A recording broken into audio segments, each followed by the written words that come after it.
Hello friend, welcome to my channel study nice में आपका स्वागत है। मैं आज इस वीडियो में मैं आज कराने वाला हूं गुरुत्वाकर्षण।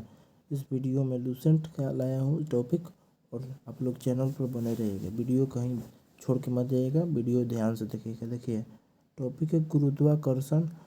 न्यूटन का गुरुत्वाकर्षण का नियम मैं पढ़ाने वाला हूँ। देखिए हिंदी में बोलते हैं न्यूटन का गुरुत्वाकर्षण का नियम और इंग्लिश में बोलते हैं Newton's law of gravitation, English में बोलते हैं। देखिए किन्हीं दो पिंडों के बीच बीच कार्य करने वाला आकर्षण बल पिंडों के द्रव्यमानों के गुणनफल के अनुक्रमानुपाती तथा उनके बीच की दूरी की वर्ग के व्युत्क्रमानुपाती होता है। माना दो पिंड जिनके द्रव्यमान m1 एवं m2 है एक दूसरे से r दूरी पर स्थित है, तो न्यूटन के नियम के अनुसार उनके बीच लगने वाला आकर्षण बल F=G m1m2 by are square होता है, जहाँ G एक नियंत्रक है जिसे सार्वत्रिक गुरुत्वाकर्षण नियंत्रक कहते हैं। क्या कहते हैं? गुरुत्वाकर्षण नियंत्रक कहते हैं। और जिसका मान 6.67 × 10⁻⁻11 newton metre square by kg square होता है। थोड़ा हम देखिए नोट पढ़ लेते हैं। सार्वत्रिक गुरुत्वाकर्षण नियंत्रक के प्रायोगिक मान सबसे पहले हेनरी कैवेंडिश, कौन कहते हैं? हेनरी कैवेंडिश 1788 ने दिया था, याद रखिएगा इसको। और देखिए हम पढ़ेंगे गुरुत्व ग्रेविटी। न्यूटन के गुरुत्वाकर्षण के अनुसार दो पिंडों के बीच एक आकर्षण बल के कार्य करता है। यदि इनमें से एक पिंड पृथ्वी हो तो इस आकर्षण बल को गुरुत्व कहते हैं। क्या कहते हैं? गुरुत्व कहते हैं। अर्थात गुरुत्व वह आकर्षण बल है जिससे पृथ्वी किसी वस्तु को अपने केंद्र की ओर खींचती है। इस बल के कारण जो त्वरण उत्पन्न होता है उसे गुरुत्वजनित त्वरण G कहते हैं, जिसका मान 9.8 मीटर सेकेंड स्क्वायर है, 9.8 मीटर पर सेकेंड स्क्वायर होता है। नेक्स्ट है गुरुत्वजनित त्वरण G वस्तु के रूप, आकार, द्रव्यमान आदि पर निर्भर नहीं करता है। क्या नहीं करता? निर्भर नहीं करता है। अब देखिए हम लोग पढ़ेंगे G के मान। G के मान में परिवर्तन। पृथ्वी की सतह से ऊपर या नीचे जाने पर G का मान घटता है। क्या होता है? घटता है। सेकंड नंबर है आपका पृथ्वी के ध्रुव पोल पर G के मान महत्तम होता है। क्या होता है? महत्तम होता है। थर्ड नंबर है विषुवत रेखा इक्वेटर पर G के मान न्यूनतम होता है। क्या होता है? G के मान न्यूनतम होता है। चौथा पॉइंट है पृथ्वी के घूर्णन गति बढ़ने पर G के मान कम हो जाता है। क्या हो जाता है? कम हो जाता है। और लास्ट पॉइंट है 5 पृथ्वी के घूर्णन गति घटने पर G के मान बढ़ जाता है। क्या होता है? बढ़ जाता है। अब हम थोड़ा नोट पढ़ेंगे फ्रेंड। देखिए आप लोग चैनल पर बने रहेगा। यदि पृथ्वी अपनी वर्तमान कोणीय चाल से 17 गुनी अधिक चाल से घूमने लगे तो भूमध्य रेखा पर रखी वस्तु के भार शून्य हो जाएगा। क्या हो जाएगा? शून्य हो जाएगा, यानी वह भारहीनता की स्थिति हो जाएगी। लेकिन ध्रुव पर G के मान कोई परिवर्तन नहीं होगा। ऐसी स्थिति में दिन की अवधि 24 घंटे से घटकर कितना हो जाएगी? 1.4 घंटे 84 मिनट की हो जाएगी। कितना होगी? 1.4 घंटे 84 मिनट की हो जाएगी। यदि पृथ्वी अपनी अक्ष के परिध घूमना बंद कर दे तो G के मान में ध्रुव के छोड़कर शेष सभी स्थानों पर वृद्धि हो जाएगी। याद रखिएगा फ्रेंड। अगला है लिफ्ट में पिंड का भार। इसको बोलते हैं weight of a body in lift, English में बोलते हैं। और देखिए इसको मैं फर्स्ट पॉइंट कराता हूँ। फर्स्ट पॉइंट है जब लिफ्ट ऊपर की ओर जाती है तो लिफ्ट में स्थित पिंड का भार बढ़ा हुआ प्रतीत होता है। क्या होता है? बढ़ा हुआ प्रतीत होता है।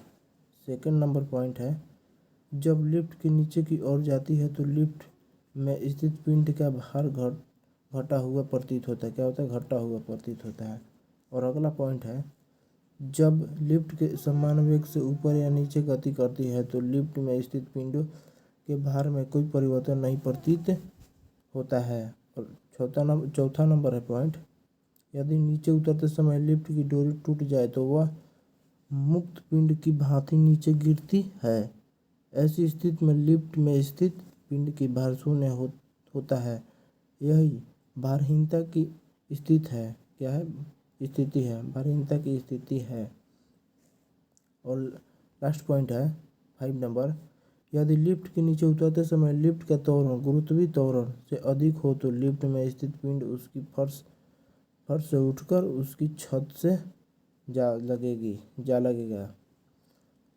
और देखिए यहाँ पर है ग्रहों की गति से संबंधित केपलर का नियम। देखिए हम कराने वाले केपलर का नियम, इसको देखिए क्या पढ़ते हैं हम लोग। प्रत्येक ग्रह सूर्य के चारों ओर दीर्घवृत्ताकार इलिप्टिकल कक्षा में है। किसमें है? इलिप्टिकल कक्षा में परिक्रमण करता है तथा सूर्य ग्रह की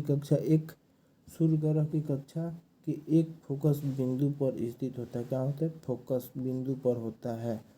और सेकंड पॉइंट है, प्रत्येक ग्रह के क्षेत्रीय वेग एरियल वेलोसिटी बोलते हैं इंग्लिश में। क्या बोलते हैं? क्षेत्रीय वेग के एरियल वेलोसिटी नियत रहता है।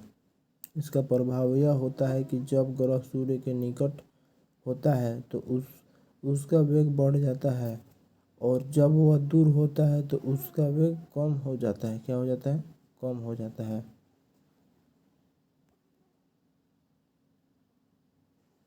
अब हम लोग पढ़ेंगे थर्ड पॉइंट,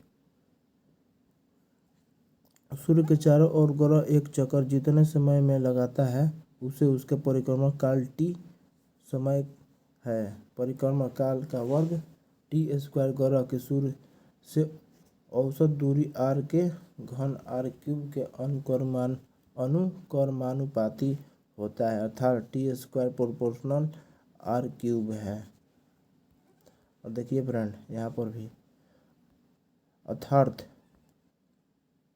अर्थात सूर्य से अधिक दूर के ग्रहों के परिक्रमण काल भी अधिक होता है। उदाहरण, सूर्य के निकटतम ग्रह बुध का परिक्रमण काल 88 दिन है। कितना दिन है? 88 दिन है। जबकि दूरस्थ ग्रह वरुण नेपच्यून का परिक्रमण काल 165 वर्ष है। कितना है? देखिए 165 काल 165 नेपच्यून। अब देखिए फ्रेंड यहाँ पर थोड़ा नोट हम लोग पढ़ लेंगे। नोट, IAU ने यम प्लूटो को ग्रह की श्रेणी से निकाल दिया। किसको निकाल दिया? प्लूटो की श्रेणी से निकाल दिया। इसलिए अब दूरस्थ ग्रह वरुण नेपच्यून है। वरुण को बोला जाता है नेपच्यून। और अगला है फ्रेंड उपग्रह। उपग्रह को बोलते हैं हम लोग सैटेलाइट। किसी ग्रह के चारों ओर परिक्रमण करने वाला पिंड को उस ग्रह का उपग्रह कहते हैं। जैसे चंद्रमा पृथ्वी का एक उपग्रह है। और देखिए यहाँ पर है उपग्रह का कक्षीय चाल orbital speed of A satellite English में बोलते हैं। इसको देखिए फ्रेंड, उपग्रह की कक्षीय चाल उसकी पृथ्वी तल से ऊंचाई पर निर्भर करती है। उपग्रह पृथ्वी तल से जितना अधिक दूर होगा उतनी ही उसकी चाल कम होगी। और सेकंड नंबर पॉइंट है, सेकंड पॉइंट हम लोग पढ़ते हैं, उपग्रह की कक्षीय चाल उसके द्रव्यमान पर निर्भर नहीं करती है। क्या नहीं करती है? द्रव्यमान की निर्भर नहीं करती है। एक ही त्रिज्या के कक्षा में भिन्न भिन्न द्रव्यमानों के उपग्रहों की चाल समान होगी। अब फ्रेंड देखिए थोड़ा नोट हम लोग पढ़ लेंगे। नोट क्या बोल रहा है? पृथ्वी तल के अति निकट चक्कर लगाने वाले उपग्रह की कक्षीय चाल लगभग 8 किलोमीटर पर सेकंड होता है। कितना? 8 किलोमीटर पर सेकंड होता है। और अगला है फ्रेंड उपग्रह का परिक्रमण काल period of revolution of A satellite. इसको बोलते हैं हिंदी में उपग्रह का परिक्रमण काल। देखिए उपग्रह अपनी कक्षा में पृथ्वी का एक चक्कर जितने समय में लगाता है उसे उसका परिक्रमण काल कहते हैं। क्या कहते हैं? परिक्रमण काल कहते हैं। अब देखिए यहाँ पर थोड़ा फ्रेंड, अतः परिक्रमण काल इक्वल टू कक्षा की परिधि बाई कक्षीय चाल। इसको याद रखिएगा, ये फॉर्मूला जैसा कुछ लग रहा है। और अगला पॉइंट है फर्स्ट नंबर पॉइंट है, उपग्रह का परिक्रमा काल भी केवल उसकी पृथ्वी तल से ऊंचाई पर निर्भर करता है और उपग्रह जितना अधिक दूर होता है उतना ही अधिक उसका परिक्रमा काल होता है। सेकंड नंबर पॉइंट है, उपग्रह की परिक्रमा काल उसके द्रव्यमान पर निर्भर करता है। और देखिए यहाँ पर नोट, पृथ्वी के अति निकट चक्कर लगाने वाले उपग्रह की परिक्रमा काल 1 घंटा 24 मिनट होता है। कितना होता है? 1 घंटा 24 मिनट होता है। अब हम लोग पढ़ेंगे भूस्थायी उपग्रह, इसको इंग्लिश में बोलते हैं जियो स्टेशनरी सैटेलाइट।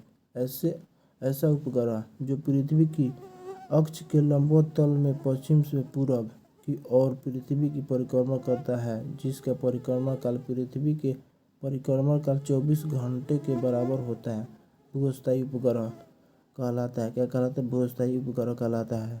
यह उपग्रह पृथ्वी तल से लगभग 36,000 किलोमीटर की ऊंचाई पर रहकर पृथ्वी का परिक्रमण करता है। कितना? 36,000 किलोमीटर। और भूतुल्यकालिक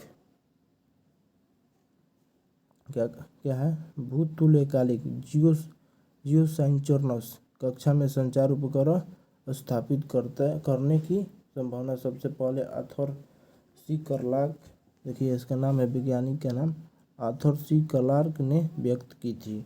अब हम लोग पढ़ेंगे फ्रेंड, पलायन वेग, एस्केप वेलोसिटी इंग्लिश में बोलते हैं और हिंदी में पलायन वेग।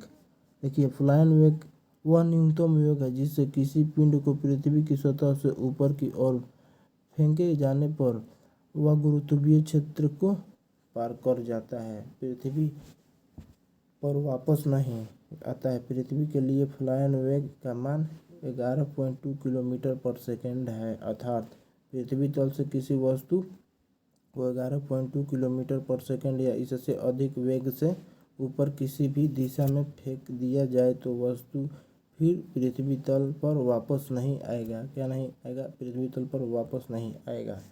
अब थोड़ा देखिए फ्रेंड, यहाँ पर पढ़ेंगे हम, उपग्रह के लिए कक्षीय वेग v0 = √GRE तथा पृथ्वी तल से पलायन वेग v = √2GRE, अतः v = √2VO, v0 है यहाँ पर, अर्थात पलायन वेग कक्षीय वेग का √2 गुना होता है। कितना होता है? √2 गुना होता है। इसलिए यदि किसी उपग्रह का कक्षीय वेग को √2 गुना अर्थात 41% बढ़ा दिया जाए तो वह उपग्रह अपनी कक्षा को छोड़कर पलायन कर जाएगा। क्या कर जाएगा? पलायन कर जाएगा।